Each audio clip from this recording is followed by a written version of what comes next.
Welcome to Mindless Entertainment. My name is Jesse Milestone, and the big Star Wars news of the week is, well, there was a lot of big Star Wars news this week, but the most recent piece of Star Wars news for the week, the convenient piece of Star Wars news from the week, I should say, to try to make us forget about the less flattering Star Wars pieces of news from earlier this week, is that Kevin Feige is in talks with Disney to develop his own Star Wars film. So obviously I have some things to say about that. That's why I'm making this video. I'm sure you have thoughts as well. So make sure, guys, that you do share those thoughts in the comments below. Let's have a fun discussion, because this is not just a me yelling at you kind of place. This is a place where a forum can happen that I may or may not read, depending on how sad I am on a given day, and therefore how much time I have to curl up in a corner and read comments from people who I hope love me. But never mind that small insight into my life. No, Kevin Feige making Star Wars. Are you excited? Are you mad? What's the deal? Why is this happening? We had, this big grand scaling back after the epic failure of Solo. This total pullback in this announcement from Bob Iger saying we put out too much, too far, too fast. So we need to do less. We definitely need to do less. So forget this Obi-Wan movie we were going to spin-off, we were going to make all these other spin-offs, the Boba Fett spin-off we were talking about, all these, this is not going to happen, no. The 2-3 movies that were floated as what were going to happen next, not happening. Instead, we have 2 live-action TV shows coming out. We had the return of the Clone Wars, right? So an animated TV show. We have 2 trilogies in the works, and now this potentially singular standalone film. So, yeah, no, totally scaling back. Just have 7 movies and 2 TV shows planned for the next handful of years. I don't know, the timelines get real murky here. What? Did Disney just throwing stuff at the wall? Giving Rian Johnson a trilogy. That's a slam dunk. Everyone loved The Force Awakens. They'll totally love The Last Jedi. And it made a bunch of money, so clearly it's fine. Oh, wait. Dang, maybe that's not as clean cut of a choice as we thought. So, Benioff and Weiss. Everybody loves Game of Thrones. Everybody loves Game of Thrones. We'll throw a trilogy at them. What could go wrong? Need I say it? Season 8. So let's find somebody else. Kevin Feige. Kevin Feige is, probably looking for ways to distance himself from Marvel now that he's seen the culmination, the beautiful, masterful arc of the first several phases through Endgame complete. And now it'd be a great time to put something else to his name. Shows you how much faith he has in the future of his own major movie franchise. Shows you once again that Disney just loves working in-house. In-house is great. It's so much fun. Just get people that you know. People that you know have a good track record of making you tons of money, because let's face it, love his movies, hate his movies. Every Marvel movie has been a financial success. Some bigger than others, absolutely, but no, he has not put out a single flop. Think about that. In 23 movies? Where people talked, a year or 2 into that, people talked about, are we fatiguing in the superhero genre? The whispers of superhero fatigue started happening early on, and yet he sustained all of that and made blockbuster after blockbuster, culminating in, of course, Endgame, the highest grossing film of all time, unadjusted for inflation. So yeah, slam dunk, right? I gotta say, of all the divisive figures we've had, dabbling in our films lately, Kevin Feige's really low on that meter. You're talking about someone, he's a huge Star Wars fan, so give him a shot. Yeah, yes and no, fan-made things aren't necessarily always the best things for reasons that I think we can all, make up your own reasons. I don't know. Tell me what reasons you think why fan-made productions can fall flat, are not a slam. That's what it does. Fan-made productions can be amazing. Deadpool is essentially a fan film made by Ryan Reynolds, right? But being a fan of something does not guarantee your ability to successfully make an installment of that thing. So, I don't know, why is that? And make up your own reasons below. So yeah, now, so you're talking, though, I'm feeling the walls closing in here. I'm feeling some crowding going on, right?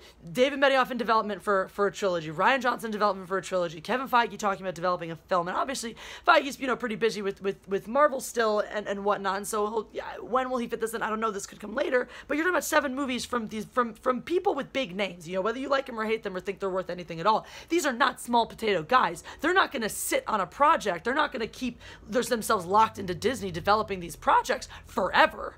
They're not gonna go, yeah, oh, you're doing Johnson's trilogy first, so we'll just keep our schedule clear for the next 3 to 8 years, depending on where things are, and what we're ready to develop, what you're ready to move forward, with us. They're not gonna do that. That's insane. As much as you want to do a Star Wars film, it's a give and take. It's like, well, we want to do a Star Wars film. You want us to do a Star Wars film. We're willing to make some sacrifices to make your Star Wars movie happy. But it can't just be all give, from one side or the other. So, I mean, you're talking about, again, Kevin Feige's an incredibly successful filmmaker. When he has the time to make a Star Wars movie, you better believe they're going to make the window for him to make a Star Wars movie. So I'm just smelling a little bit of bullshit with this we're not going to oversaturate the market of Star Wars. That's exactly what you're effing doing. It's exactly what you're effing doing. Now, it can totally work in the same way that the EU were people creating stories, books, video games, playing around in the galaxy that George Lucas created. You can have that with Star Wars. In fact, the only decent Disney Star Wars film to date is a great example of that. Rogue One, even though it leads into a familiar storyline, and we do have Darth Vader in it, for the most part, it's playing with unfamiliar characters, unfamiliar stories in a world in the universe that we recognize. It's very much an EU-esque story, although there are plenty of EU stories that told exactly that story, but they don't count anymore. They're just legends. So I'm not saying you can't. I'm not saying it doesn't work. You can't have these things, but you've also seen a lot of big name directors who have come into a project and think they know what's up. They're like, I know it's Star Wars, and that's gone great. It's gone great for you guys. So are we excited?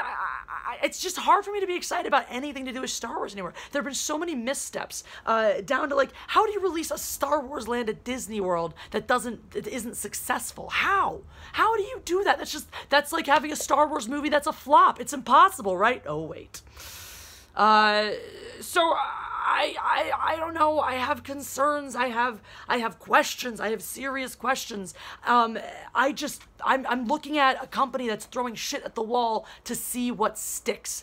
And as much as I may or may not like Kevin Feige or think he does good work, is it going to be a gem in a pile of doo-doo?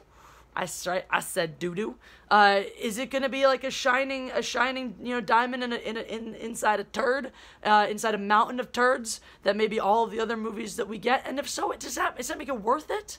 Is it enough? Are we okay with this? I mean, I'm asking a lot of questions here because I don't have the answers, right? I know that we have, and I'll talk more about that too. I know that we have a filmmaker, the creator, the person who woke up one day and dreamed up Star Wars, saying, I don't really like the direction they went with The Force Awakens. I don't like the whole, the fact they just rebooted and did nothing original. And so you're stuck in this place where, like, at that moment, right? At the moment that The Force Awakens was at its inception, the world was your oyster.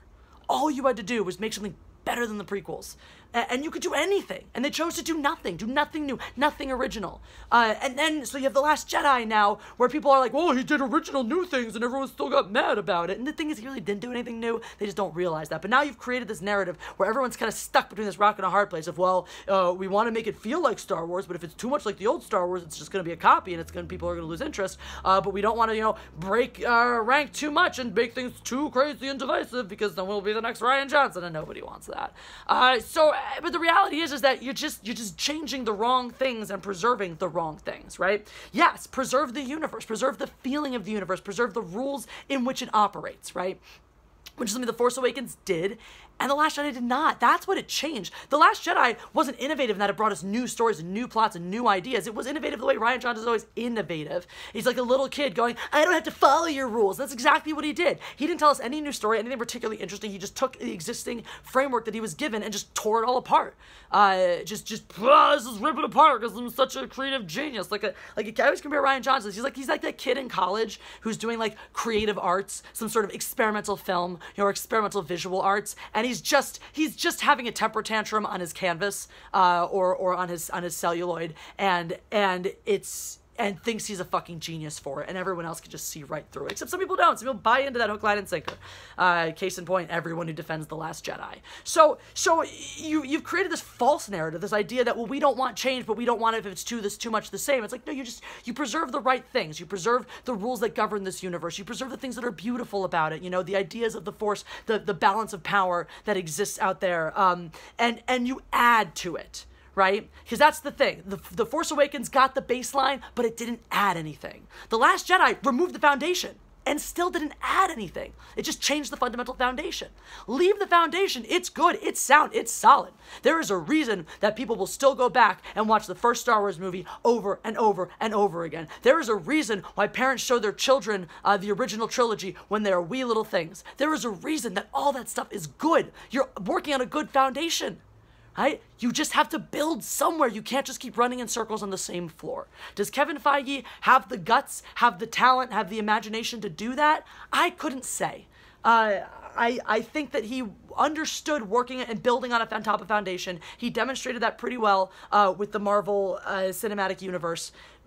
That said, the tower got very high, and it seemed like it started to get a little unstable. So, is the tower that we piled up? I mean, we're talking about some weak foundations in the Star Wars Disney Star Wars universe already. So, is the tower too high? Is it too unstable? Is Feige going to be able to build off of that successfully, or is he just going to be, you know, the piece that makes the whole thing crumble? So, only time will tell. Are you guys excited? What do you think? Is it going to be good? Is it going to be shit? Why is Disney doing this? Why is Disney doing this to us? Answer all of those questions below, because like I said, I'm just here telling you my feelings. I don't have the answers, but go Birds. So forever and ever and ever, no matter what happens. That's me. Press the like button. Press the like button. We believe in oppression on this channel. It's very healthy. Makes the world go round. And make sure you click the notification bell. Subscribe. YouTube tells me to make sure that you have all notifications listed, not just personalized ones. Otherwise, YouTube will decide which videos you want to watch, and I don't think you want them to do that. So anyway, make sure you click that bell. And make sure you click on the links that are going to pop up here at the end of this video. There's LA Cheesesteak Reviews. That's a new awesome channel I'm working on with my friends, a bunch of fellow Philly transplants. We're trying to find a decent cheesesteak in LA and largely failing. So check that out for sure. Click on Get Involved with Me. That'll get you everything you need to know about different ways to get involved with this channel and help it grow. You can join my Patreon. It's an amazing community. You can contribute on PayPal. You can buy an amazing design on Teespring. And you can get in touch with me via my business contacts or on social media. Twitter at Jesse Milestone, Instagram at Mindless Entertainment. Make sure you follow at Team Jesse on Twitter. It's the official Jesse fan account run by not me, believe it or not. And then follow at Mindless Enter, and that is the parent account. If it follows one of your Jesse parodies, you know it's legit. Otherwise, who the F is that guy? Or gal. I don't want to assume any genders here. Anyway, hope you guys all enjoyed us. You are the best. God Empress out.